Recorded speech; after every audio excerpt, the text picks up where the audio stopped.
jeg skal købe ham? Ja. Amsted!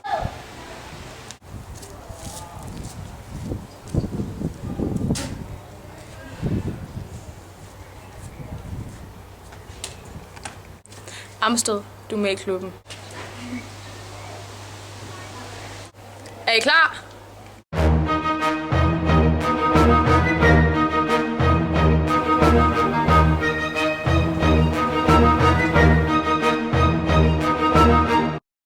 Mor, jeg kan godt have inviteret mig i biografen. Må jeg tage med?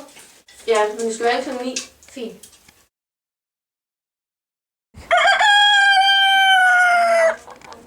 Må jeg gerne tage ind til Theodor og lave matematikaflevering? Ja, selvfølgelig må du det, skat. Mor, jeg studerer hos Hernil i aften. Det er fint, Theodor. Men du skal være hjemme kl. 10.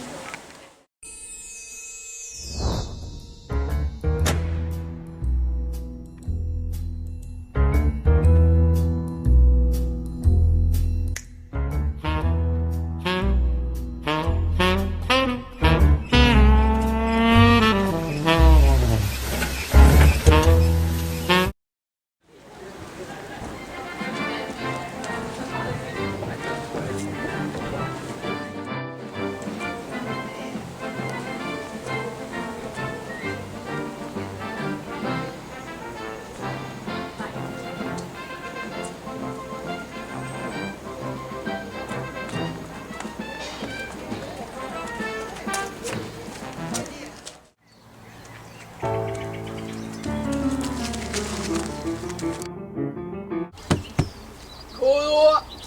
Død over blomme.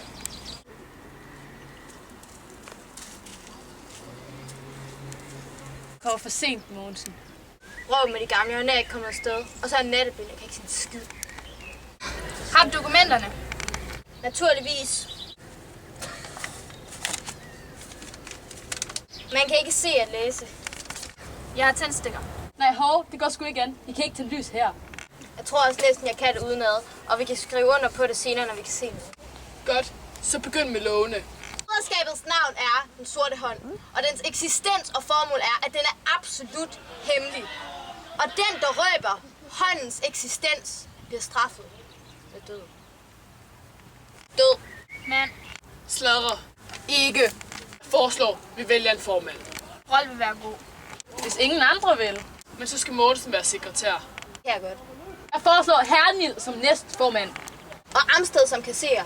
Det skal nok blive godt, det her. Hvad nu?